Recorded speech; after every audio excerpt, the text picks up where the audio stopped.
2025ರ ಪ್ರಯಾಗ್ರಾಜ್ ಕುಂಭಮೇಳದಲ್ಲಿ ರುದ್ರಾಕ್ಷಿ ಮಣಿಗಳನ್ನು ಮಾರುತ್ತಾ ತನ್ನ ಮಿನುಗುವ ನೀಲಿಗಣ್ಣುಗಳ ಮೂಲಕ ಇಡೀ ದೇಶದ ಗಮನ ಸೆಳೆದಿದ್ದ ಇಂದೋರ್ ಮೂಲದ ಸುಂದರಿ ಮೊನಾಲಿಸಾ ಭೋಸ್ಲೆ ಈಗ ವೈವಾಹಿಕ ಜೀವನಕ್ಕೆ ಕಾಲಿಟ್ಟಿದ್ದಾರೆ. ಅಪ್ಪ ಅಮ್ಮನ ವಿರೋಧದ ನಡುವೆಯೂ ಕೇರಳದ ತಿರುವನಂತಪುರದಲ್ಲಿರುವ ಅರಮಾನೂರು ನಾಯನಾರ್ ದೇವಸ್ಥಾನದಲ್ಲಿ ಮಾರ್ಚ್ 11ರಂದು ಮಹಾರಾಷ್ಟ್ರದ ಫರ್ಮಾನ್ ಖಾನ್ ಅವರನ್ನು ಹಿಂದೂ ಪದ್ಧತಿಯಂತೆ ಮದುವೆಯಾಗಿದ್ದಾರೆ. ಕೇವಲ 6 ತಿಂಗಳ ಹಿಂದೆ ಫೇಸ್ಬುಕ್ ಮೂಲಕ ಪರಿಚಯವಾಗಿದ್ದ ಈ ಜೋಡಿಯ ಪ್ರೇಮ ಕಥೆ ಈಗ ದಾಂಪತ್ಯಕ್ಕೆ ಸಾಕ್ಷಿಯಾಗಿದೆ. ಈ ಮದುವೆಗೆ ಕೇರಳದ ಸಚಿವ ಶಿವನ್ ಕುಟ್ಟಿ ಹಾಗೂ ಸಂಸದ ಎಂ ರಹೀಂ ಸಾಕ್ಷಿಯಾಗಿರುವುದು ವಿಶೇಷವಾಗಿದ್ದು, ರಾಜಕೀಯ ವಲಯದಲ್ಲೂ ಇದು ಚರ್ಚೆಗೆ ಕಾರಣವಾಗಿದೆ. ಆದರೆ ಸಾಮಾಜಿಕ ಜಾಲತಾಣಗಳಲ್ಲಿ ಈ ವಿವಾಹದ ಬಗ್ಗೆ ಪರ ವಿರೋಧದ ಚರ್ಚೆಗಳು ಶುರುವಾಗಿದ್ದು, ಅನೇಕ ನೆಟ್ಟಿಗರು ಇದನ್ನು ಲವ್ ಜಿಹಾದ್ ಎಂದು ಆಕ್ರೋಶ ವ್ಯಕ್ತಪಡಿಸುತ್ತಿದ್ದಾರೆ. ಇನ್ನೊಂದೆಡೆ ಕೇರಳದ ಪ್ರಮುಖ ರಾಜಕಾರಣಿಗಳು ಈ ಜೋಡಿಗೆ ಬೆಂಬಲವಾಗಿ ನಿಂತಿದ್ದು, ಇದೇ ನಿಜವಾದ ಕೇರಳ ಸ್ಟೋರಿ ಎಂದು ಬಣ್ಣಿಸಿದ್ದಾರೆ. ಮಗಳ ಮದುವೆಯ ಸುದ್ದಿ ತಿಳಿಯುತ್ತಿದ್ದಂತೆ ಸ್ಥಳಕ್ಕೆ ಧಾವಿಸಿದ ತಂದೆ ಜೈಸಿಂಗ್ ಭೋಸ್ಲೆ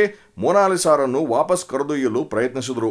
ಇದರಿಂದಾಗಿ ಪರಿಸ್ಥಿತಿ ವಿಕೋಪಕ್ಕೆ ಹೋಗಿದ್ದು, ನವಜೋಡಿ ತಿರುವನಂತಪುರದ ತಂಪನೂರು ಪೊಲೀಸ್ ಠಾಣೆಯ ಮೆಟ್ಟಿಲೇರಿದ್ದಾರೆ. ಈ ವೇಳೆ ಮಧ್ಯಪ್ರವೇಶಿಸಿದ ಪೊಲೀಸರು ಯುವತಿಗೆ 18 ವರ್ಷ ತುಂಬಿರುವುದರಿಂದ ಆಕೆಯ ಮದುವೆಯನ್ನು ತಡೆಯಲು ಕಾನೂನಿನಡಿ ಸಾಧ್ಯವಿಲ್ಲ ಎಂದು ಸ್ಪಷ್ಟಪಡಿಸಿದ್ದಾರೆ. ಪ್ರಸ್ತುತ ಕೇರಳದಲ್ಲಿ ಮಲಯಾಳಂ ಸಿನಿಮಾ ನಾಗಮ್ಮ ಚಿತ್ರೀಕರಣದಲ್ಲಿ ಬ್ಯುಸಿಯಾಗಿರುವ ಮೊನಾಲಿಸಾ ಶೀಘ್ರದಲ್ಲೇ ಬಾಲಿವುಡ್ಗೂ ಪಾದಾರ್ಪಣೆ ಮಾಡುವ ಸಿದ್ಧತೆಯಲ್ಲಿದ್ದಾರೆ.